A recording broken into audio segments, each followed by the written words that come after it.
Bonjour, bienvenue pour une nouvelle vidéo, cette fois-ci pour vous présenter la figurine numéro 24 de la collection Street Fighter, collection de chez Altaïa qui sort toutes les 2 semaines chez votre marchand de journaux pour la somme de 11,99 €. Avec cette semaine la figurine de Cody. Alors Cody, je vais en apprendre autant que vous car c'est un personnage que je ne connais pas. Bon, la seule chose que je peux voir, ce qui est bien déjà, c'est que c'est la surprise toutes les semaines parce que j'ai pas réellement regardé le visu sur les personnages.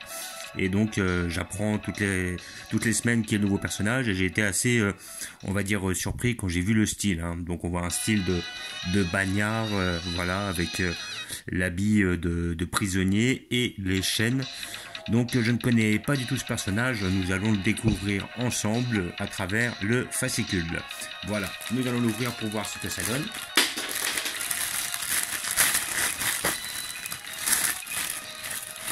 Hop.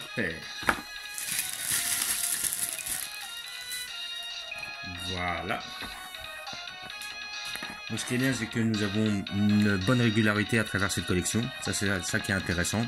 Donc après, si vous ne pouvez pas les avoir, n'hésitez pas à les commander sur le site de chez Altaïa. Je pense que vous pouvez encore vous abonner. Après, si vous allez sur le site de journaux.fr, vous avez la possibilité de les prendre à l'unité en payant des petits frais de port. Alors, qui est Cody? Le justicier des rues. Un combattant qui impose la justice à Metro City. Cody Travers s'est endurci dans les rues de Metro City avec le temps. Il est devenu l'un des meilleurs alliés du maire de la ville. Sa vie n'est pas un exemple de stabilité, mais il n'a eu de cesse de lutter contre les criminels. Bon, bah c'est bien. Déjà, il n'a pas trop de style à lutter contre les criminels. Il a plutôt le style à en être un. Ok. J'ai sauvé la ville, j'ai sauvé la fille, mais je ne peux pas me sauver moi-même. Ok. Donc bon, je suppose qu'on doit avoir affaire à un bonhomme de corps à corps. Il va falloir que je regarde ça. Je vais en apprendre plus à travers le fascicule, tout comme vous. Je suppose que certaines personnes le connaissent, évidemment. Mais étant donné que je n'ai pas poussé Street Fighter jusqu'à ce point-là, je ne sais pas de quel épisode il est tiré et on va voir ça par la suite. L'enfance de Cody a été jalonnée de dangers dans les rues de Metro City, infestée de gangs et d'organisations mafieuses, régnant en maître sur la ville avec la connivence des hommes politiques véreux qui gouvernaient la métropole. Il a appris à ne compter que sur lui-même malgré la difficulté supplémentaire que représentait la liberté dans une ville aussi dangereuse. Voilà. Hop. Donc Cody, date de naissance 18 avril, lieu d'origine États-Unis, 1m85 pour 80 kg. Première apparition dans Final Fight. Final Fight. Ah bon? Ah ouais. Street Fighter Alpha 3. C'est un bonhomme de Final Fight. Ok. Donc, alors, est-ce que je confonds? Non, je confonds avec King of Fighters, Art of Fighting, Final Fight. Là, j'étais pas un fan de Final Fight. Final Fight, le légendaire beat'em up que Capcom sortit en 89, comprend Cody, Agar et Guy comme personnages principaux. Il était pensé comme la suite spirituelle du premier Street Fighter. C'est pourquoi, pendant son développement, il portait le titre provisoire de Street Fighter 89. Mais quelle fut l'inspiration aux origines de la création de Cody? Ok. Final Fight 1. Ok, mais ça me dit quelque chose maintenant. Ah ouais, c'est vrai que c'est vieux ça. Donc là, on a le design qu'il avait dans Final Fight. Il a troqué l'uniforme à rayures contre une cravate. Ok. Son apparition dans Street Fighter Alpha 3 et Super Street Fighter 4, où justement on le voit habillé avec une petite tenue genre costard cravate avec... ça doit être celui-là. Cody avait tendance à s'ennuyer facilement, ce qui l'a toujours amené à faire des bêtises. En tant que maire, il avait horreur de toute la paperasse. Ok, donc après il est devenu maire. Oh bah génial. Ça c'est ce que j'appelle un parcours. Voilà. Donc comme d'habitude, vous avez le petit poster. Le poster est pas mal, comme d'habitude, pour vous qui font quelque chose d'assez propre. Les posters qui nous sortent sont quand même bien dessinés, il y a des bons dessinateurs derrière. Et comme d'habitude, vous avez ces techniques spéciales. Donc là, on a le bedstone, le contrôle de distance, c'est-à-dire que il a des attaques à distance, visiblement. Ok. Après le knife pick-up, l'attaque du couteau. Ok, donc ça, ce qui doit être une attaque au corps à corps, je suppose, à moins qu'il le lance. Le coup de pied glissant et l'ouragan mortel. Donc après, on voit qu'il y a certaines techniques qui sont tirées du Street Fighter Alpha 3 et d'autres qui sont tirées du Super Street Fighter 4. On voit que le design du bonhomme a changé entre temps. Cody est un personnage relativement abordable car on peut exploiter ses nombreuses qualités sans trop d'apprentissage. Ce n'est pas pour cela qu'il s'agit d'un candidat idéal pour commencer dans Street Fighter, on lui préférera Ryu ou Ken, mieux vaut le choisir pour monter d'un cran quand on a déjà acquis de l'expérience. Le Cody de Street Fighter Alpha 3 ou Street Fighter 4 est différent de celui qui nous est présenté dans les Street Fighter 5, mais il est aussi efficace dans toutes ses apparitions et ce à n'importe quelle distance. C'est là son principal atout. Ouais, donc on a un personnage qui peut être à distance et jouer avec des projectiles, disons, pour tenir son adversaire à distance, mais on a l'air d'avoir un combattant qui est bon au corps à corps aussi. C'est bien, ça en fait un perso complet, donc assez abordable quoi, en général. Les projectiles de Cody sont peu orthodoxes, mais ils complètent des attaques plus puissantes. Ok, et puis là on a une petite, voilà, un petit article sur Street Fighter 5 saison 3. Ok, donc ça je suppose que c'est après 2 années, ouais, la multitude des MAD. Ok, donc ça c'est le jeu. Ok, il n'y a pas de souci. Certains stages niveau de la saison 3 sont en réalité des classiques mais revisités. Ok, très bien. Donc nous allons ouvrir ça pour voir ce que ça donne. Donc là on a le design de Cody, si j'ai bien compris, plutôt à travers le Street Fighter Alpha et Street Fighter 4. Ouais, si j'ai bien compris, sinon c'est à partir de Street Fighter 5 où visiblement il a l'air d'avoir sa cravate et son style qui a un peu changé. Donc mini d'un couteau, on va l'ouvrir beaucoup plus facilement. Après, bon, ce genre de boîte là, il va être très difficile de la garder car une fois cassé, ça ne se garde pas. C'est pas comme les autres boîtes de figurines. Alors, voilà notre personnage. Hop, nous allons avoir un petit visu dessus. Essayer de faire un petit zoom. Alors le personnage est assez bien réalisé. Voilà. Il est pas mal, assez simple. Hein. Après, on va pas. C'est pas un personnage qui est extrêmement complexe, extrêmement détaillé. La chaîne est pas trop mal faite. Voilà. Elle a l'air d'être assez solide, donc on la casse pas comme ça. C'est aussi bien. Comme ça, bon, si vous le faites tomber, vous avez peut-être l'espoir de ne pas la casser. À côté de ça, on a une petite tenue qui est uniforme. Voilà. On a là, on dirait par rapport aux petites bandes, on dirait des petites Adidas. Donc pas mal. Voilà, avec le petite tenue de bagnard. Hop, là on a ces straps au poignet qui sont quand même assez bien faits. C'est bien réalisé. La coupe de cheveux est pas trop mal. Franchement, elle est pas mal. Elle est bien peinte. Bon, on dirait visiblement qu'on l'a quand même... Bon, on voit un petit peu de ligne en dessous des cheveux. Donc on a vraiment l'impression qu'ils lui ont collé les cheveux sur la tête, quoi. Là, ça fait un petit peu séparé. Mais bon, sinon dans l'ensemble, c'est pas trop mal. Il y a peut-être une petite ligne là. Au niveau juste d'ici. Alors où c'est la ligne, ou alors c'est qu'ils n'ont pas peint comme il fallait. Moi je pense que voilà, ils ont laissé un petit écart de peinture. Donc ça c'est peut-être un petit défaut, parce qu'on voit les petites lignes.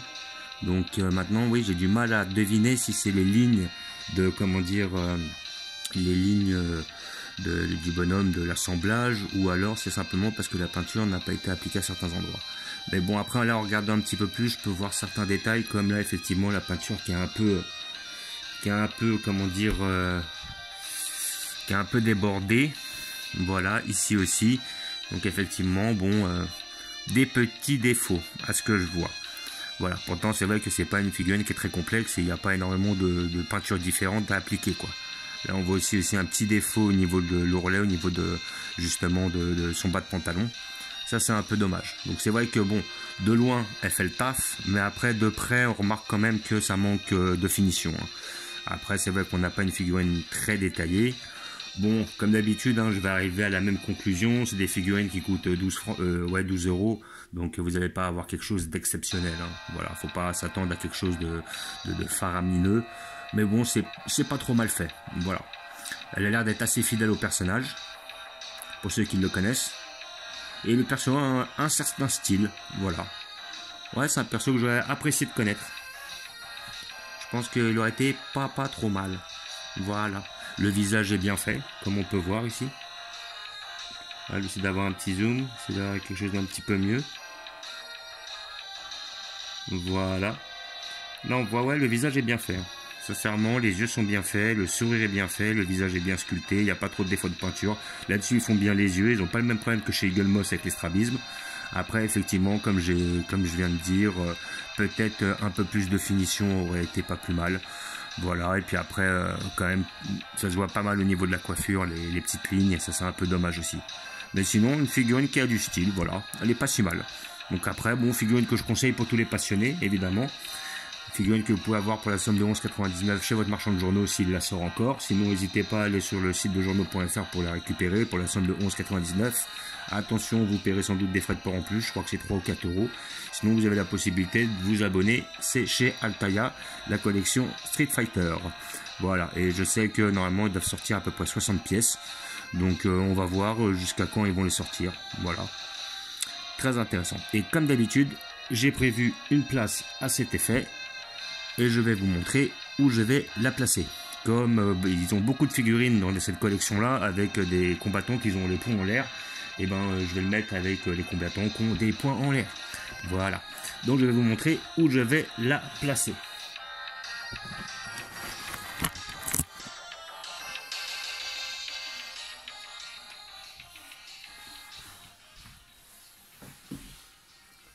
Donc là on a la collection Street Fighter, qui est la mienne.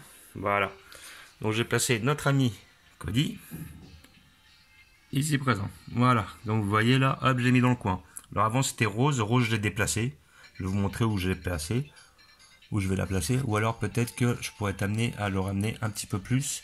Je vais peut-être l'intervertir avec le Ken, histoire de le mettre un peu plus en avant vu que c'est une figurine nouvelle. Et généralement, quand elles sont plutôt neuves, j'aime bien les mettre en avant, histoire de les voir. Mais sinon, sa pose, elle est vraiment très proche de celui de Balrog. Hein. Là, on voit, on a Balrog, et on a lui derrière, avec les poings en l'air. Le Ken avec le poing en l'air. Donc, j'ai mis tous les poings en l'air ensemble. Voilà. Donc, je vous fais un petit visu sur la collection, comme d'habitude, avec tous les personnages que j'ai jusqu'à maintenant. Je crois que j'en ai loupé que deux. Hein. J'ai loupé Juri, je crois, et j'ai loupé Sakura. C'est dommage, mais bon, c'est pas non plus des persos que je désirais réellement avoir. Donc vous voyez le Fei Long, le Dalsim, Akuma, le Ryu, Adon, l'un des disciples de Sagat qui fut après son ennemi, le Bison, Sagat, Balrog, notre ami, j'ai déjà oublié son prénom, Monsieur Cody, voilà, Cody, pas mal, je ferai un petit zoom tout à l'heure sur le personnage, le Vega, le Ken. Et en dessous, l'autre partie de la collection avec la Camille, le Dan, la Mika, le petit Blanca. Là, nous avons le Guy, la Rose. Ce personnage, j'ai encore oublié son prénom. Je vais le retrouver par la suite. Zangief, le Honda, Tionk et notre ami Chun-Li. Voilà. On va faire un visu d'un peu plus près. Voilà. Donc, ça devient une belle petite collection. Assez propre. Hein. Faut avouer que je suis quand même pas trop déçu. Niveau qualité-prix, ça reste quand même assez intéressant. Nous avons un bon lot de personnages qui sont pas mal faits, assez abordables. Donc maintenant, effectivement, vous avez toujours un petit peu le côté plastifié. Ils n'ont pas satiné parce qu'il n'y a pas réellement de finition sur ce genre de figurine. Ça fait très plastique et c'est en plastique, hein, évidemment. Donc bon, mais c'est pas des figurines non plus à 30, 40, 50 euros. Donc, et peut-être même que je vais le mettre devant pour le fun. Je vais peut-être l'intervertir même avec le Balrog. Voilà, histoire qu'on le voit un peu plus. Et voilà, le Balrog, il a fait son temps. Il ira juste derrière. Et là, nous avons notre ami de bagnard, notre ami Cody. Qui est pas si mal dans l'ensemble. Je trouve qu'il a un bon style. Il me plaît bien. On peut voir qu'il a moins de finition que certaines figurines. Vous avez sur une figurine qui est à peu près 12-13 cm. À peu près, j'estime. Ouais. On va dire peut-être 15. On va dire 15. Là, je fais une approximation. Voilà. Donc, comme d'habitude, je vous remercie d'avoir regardé et je vous dis à bientôt. N'hésitez pas à vous abonner ou à mettre des pouces. Et je vous dis ciao.